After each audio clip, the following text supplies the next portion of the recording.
Hola mis hermanos, amigos, Dios les bendiga, una cápsula bíblica más. Agradecido con Dios por cada uno de ustedes, fieles, escuchando estas cápsulas. Sé que estas cápsulas están siendo de bendición para su vida y espero que usted las pueda estar compartiendo también con todas aquellas personas que usted aprecia, que usted quiere que también tengan ese conocimiento pleno de Dios a través de su palabra. Oramos al Señor para que su Espíritu Santo nos guíe y nos dé el entendimiento para que nosotros podamos aprovechar al máximo pues lo que hemos estado escuchando y leyendo durante estos meses, y seguiremos adelante hasta fin de año para cumplir ese propósito y llegar a la meta de haber leído toda la Biblia durante este año. Salmo 68, 19 al 23. Alaben al Señor, alaben a Dios nuestro Salvador, pues cada día nos lleva en sus brazos. Nuestro Dios es un Dios que salva. El Señor soberano nos rescata de la muerte. Pero Dios aplastará las cabezas de sus enemigos, aplastará los cráneos de los que aman sus caminos perversos. El Señor dice: haré descender a mis enemigos desde Basán, los levantaré desde las profundidades del mar. Ustedes, pueblo mío, se lavarán los pies en la sangre de ellos, y hasta los perros tendrán su porción. Primero de Reyes 9, 1 al 28. Así que Salomón terminó de construir el templo del Señor y también el palacio real. Llevó a cabo todo lo que había pensado hacer. Entonces el Señor se le apareció a Salomón por segunda vez, como lo había hecho en Gabaón. El Señor le dijo: he oído tu oración y lo que me pediste. He apartado este templo para que sea santo, este lugar que has construido, donde mi nombre será honrado para siempre. Lo vigilaré sin cesar, porque es muy preciado a mi corazón. En cuanto a ti, si me sigues con integridad y rectitud, como lo hizo tu padre David, y obedeces todos mis mandatos, decretos y ordenanzas, entonces estableceré tu dinastía en el trono de Israel para siempre, pues a tu padre David le prometí: siempre habrá uno de tus descendientes en el trono de Israel. Sin embargo, si tú o tus descendientes me abandonan y desobedecen los mandatos y los decretos que les he dado, y sirven y rinden culto a otros dioses, entonces desarraigaré a Israel de la tierra que le he dado, rechazaré este templo que hice santo para honrar mi nombre. Haré que Israel sea objeto de burla y de ridículo entre las naciones, y aunque ahora este templo sea imponente, todos los que pasen por allí quedarán horrorizados y darán un grito ahogado a causa del horror. Preguntarán: ¿por qué habrá hecho el Señor cosas tan terribles a esta tierra y a este templo? Y la respuesta será: porque los israelitas abandonaron al Señor su Dios, quien sacó a sus antepasados de Egipto, y rindieron culto a otros dioses y se inclinaron ante ellos. Por esa razón, el Señor les envió tantas calamidades. Salomón tardó 20 años en construir el templo del Señor y su propio palacio real. Al cabo de ese tiempo, Salomón le dio a Hiram, rey de Tiro, 20 ciudades en la tierra de Galilea. Hiram había provisto toda la madera de cedro y de ciprés y todo el oro que Salomón había pedido. Sin embargo, cuando Hiram llegó desde Tiro para ver las ciudades que Salomón le había dado, no le gustaron nada. ¿Qué clase de ciudades son estas, hermano?, le preguntó. Por eso Hiram llamó a esa región Kabul, que significa sin ningún valor. Y así se conoce hasta el día de hoy. Sin embargo, Hiram le pagó a Salomón 4,000 kilos de oro. Este es el relato del trabajo forzado que el rey Salomón impuso para la construcción del templo del Señor, el palacio real, los terraplenes, la muralla de Jerusalén y las ciudades de Azor, Megiddo y Geser. El faraón, rey de Egipto, había atacado y conquistado Geser, mató a la población cananea e incendió la ciudad. Luego se la dio a su hija como regalo de bodas cuando ella se casó con Salomón. Así que Salomón reconstruyó la ciudad de Geser. También fortificó las ciudades de Bet-Orón de abajo, Baalat y Tamar, en el desierto que está dentro de su tierra. Construyó ciudades como centros de almacenamiento, así como ciudades para sus carros de guerra y sus caballos. Construyó todo lo que quiso en Jerusalén, en el Líbano y por todo su reino. En esa tierra todavía había habitantes que no eran israelitas, entre los cuales se encontraban amorreos, hititas, fereceos, heveos y jebuseos. Todos ellos eran descendientes de las naciones que el pueblo de Israel no había destruido por completo. Entonces Salomón los obligó a servir como esclavos y hasta el día de hoy son trabajadores forzados. Pero Salomón no obligó a ningún israelita para el trabajo forzado, sino que los puso a su servicio como soldados, funcionarios de gobierno, oficiales y capitanes en su ejército y comandantes y conductores de sus carros de guerra. Salomón designó a 550 de ellos para que supervisaran a los trabajadores de sus diversos proyectos. Salomón trasladó a su esposa, la hija de Faraón, de la ciudad de David al palacio nuevo que le había edificado. Luego construyó los terraplenes. 3 veces al año Salomón presentaba ofrendas quemadas y ofrendas de paz sobre el altar que había construido para el Señor. También quemaba incienso al Señor. Finalmente terminó el trabajo de construir el templo. El rey Salomón también construyó una flota de barcos en Esión-Geber, un puerto cerca de Elat, en la tierra de Edom, a la orilla del Mar Rojo. Hiram envió tripulaciones de marineros expertos para navegar los barcos junto con los hombres de Salomón. Navegaron hasta Ofir y regresaron con unas 14 toneladas de oro que entregaron a Salomón.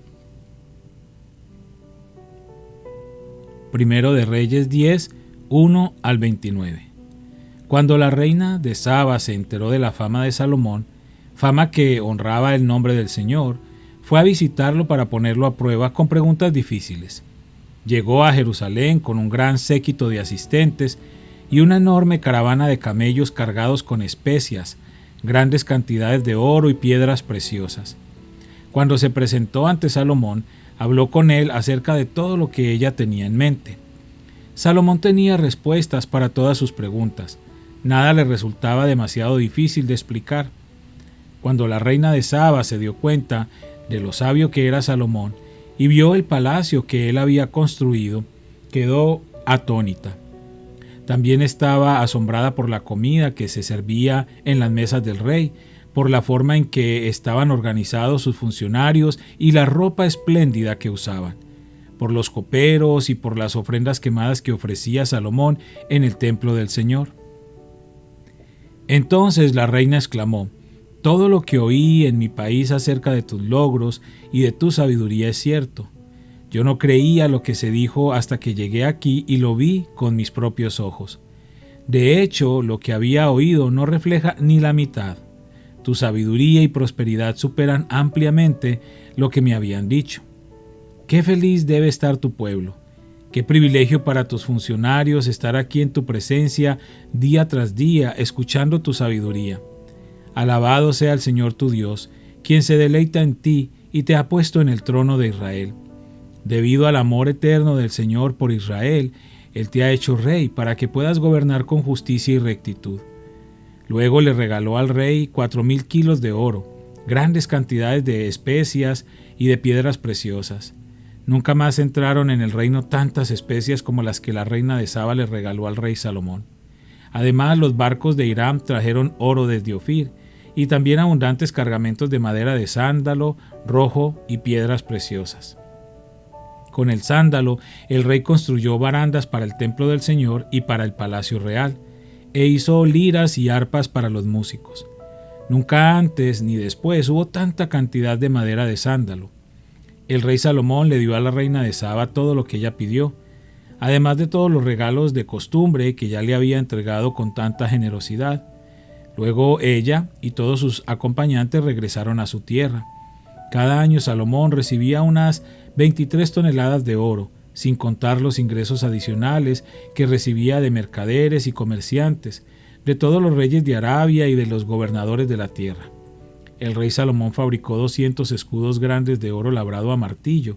Cada uno pesaba casi 7 kilos. También hizo 300 escudos más pequeños de oro labrado a martillo. Cada uno pesaba casi 2 kilos. El rey colocó los escudos en el palacio del bosque del Líbano. Luego el rey hizo un gran trono, decorado con marfil y revestido de oro fino. El trono tenía 6 escalones y un respaldo redondeado. A cada lado del asiento había apoyabrazos y a cada lado del trono había una figura de león de pie. Había también otros 12 leones, uno en cada extremo de los 6 escalones. No había trono en todo el mundo que pudiera compararse con el de Salomón. Todas las copas del rey Salomón eran de oro macizo, igual que todos los utensilios en el palacio del bosque del Líbano. No estaban hechos de plata porque en los tiempos de Salomón la plata no se consideraba de valor. El rey tenía una flota de barcos mercantes de Tarsis que navegaba con la flota de Hiram. Una vez cada 3 años los barcos regresaban cargados de oro, plata, marfil, simios y pavos reales. De modo que Salomón llegó a ser más rico y más sabio que cualquier otro rey de la tierra. Gente de todas las naciones lo visitaba para consultarlo y escuchar la sabiduría que Dios le había dado. Año tras año, cada visitante le llevaba regalos de plata y oro, ropa, armas, especias, caballos y mulas. Salomón acumuló gran cantidad de carros de guerra y caballos. Tenía 1,400 carros y 12,000 caballos. Los colocó en las ciudades designadas para guardar los carros y también cerca de él en Jerusalén. El rey hizo que en Jerusalén la plata fuera tan abundante como las piedras. Además, la valiosa madera de cedro era tan común como la higuera sicómoro que crece en las colinas de Judá. Los caballos de Salomón se importaban de Egipto y de Cilicia. Los mercaderes del rey los adquirían en Cilicia a precio de mercado. En ese tiempo, un carro egipcio costaba 600 piezas de plata, y los caballos se vendían a 150 piezas de plata. Después los exportaban a los reyes de los hititas y a los reyes de Aram. Hechos 21, 26 al 40. Así que al día siguiente, Pablo fue al templo con los otros hombres. Ya comenzado el ritual de purificación, anunció públicamente la fecha en que se cumpliría el tiempo de los votos y se ofrecerían sacrificios por cada uno de los hombres. Cuando estaban por cumplirse los 7 días del voto, unos judíos de la provincia de Asia vinieron a Pablo en el templo e incitaron a una turba en su contra. Lo agarraron mientras gritaban: «Hombres de Israel, ayúdennos. Este es el hombre que predica en contra de nuestros pueblos en todas partes y les dice a todos que desobedezcan las leyes judías. Habla en contra del templo y hasta profana este lugar santo, llevando gentiles adentro». Pues más temprano ese mismo día lo habían visto en la ciudad con Trófimo, un gentil de Éfeso, y supusieron que Pablo lo había llevado al templo. Toda la ciudad fue estremecida por estas acusaciones y se desencadenó un gran disturbio. Agarraron a Pablo y lo arrastraron fuera del templo e inmediatamente cerraron las puertas detrás de él. Cuando estaban a punto de matarlo, le llegó al comandante del regimiento romano la noticia de que toda Jerusalén estaba alborotada. De inmediato el comandante llamó a sus soldados y oficiales y corrió entre la multitud. Cuando la turba vio que venían, el comandante y las tropas dejaron de golpear a Pablo. Luego el comandante lo arrestó y ordenó que lo sujetaran con 2 cadenas. Le preguntó a la multitud quién era él y qué había hecho. Unos gritaban una cosa y otros otra. Como no pudo averiguar la verdad entre todo el alboroto y la confusión, ordenó que llevaran a Pablo a la fortaleza. Cuando Pablo llegó a las escaleras, la turba se puso tan violenta que los soldados tuvieron que levantarlo sobre sus hombros para protegerlo. Y la multitud seguía gritando desde atrás: «¡Mátenlo! ¡Mátenlo!». Cuando estaban por llevarlo adentro, Pablo le dijo al comandante: «¿Puedo hablar con usted?». «¿Hablas griego?», le preguntó el comandante sorprendido. «¿No eres tú el egipcio que encabezó una rebelión hace un tiempo y llevó al desierto a 4,000 miembros del grupo llamado los Asesinos?». «No», contestó Pablo, «soy judío y ciudadano de Tarso de Cilicia, que es una ciudad importante. Por favor, permítame hablar con esta gente». El comandante estuvo de acuerdo. Entonces Pablo se puso de pie en las escaleras e hizo señas para pedir silencio. Pronto un gran silencio envolvió a la multitud y Pablo se dirigió a la gente en su propia lengua, en arameo. Padre, te damos gracias por esta palabra preciosa. Gracias, Padre, por todo lo que hemos estado aprendiendo. durante esta lectura, Señor. Gracias porque cada vez que leemos tus salmos sentimos un refrigerio en nuestra alma y podemos conectarnos con el corazón del salmista también en esos momentos difíciles por los que seguramente pasamos en algún momento. Gracias también por todas estas historias que hemos podido leer en el primer libro de los Reyes, cómo estás obrando, Señor, a través de Salomón y de sus generaciones, Señor, y cómo estás tratando también con el pueblo de Israel aún en medio de esta situación y de esta historia que estamos leyendo ahorita. Y gracias también, por supuesto, por lo que hemos estado leyendo en Hechos, Señor, sobre el apóstol Pablo y todo lo que él estuvo sufriendo y viviendo junto con todos sus acompañantes en este crecimiento, en esta formación, en este nacimiento de tu iglesia, Señor. Gracias, Padre, porque todas estas historias nos edifican, nos ayudan a aumentar nuestra fe y nos permite seguir confiando en el cumplimiento de tus promesas eternas. Te damos gracias, Padre, en el nombre de Cristo Jesús. Amén.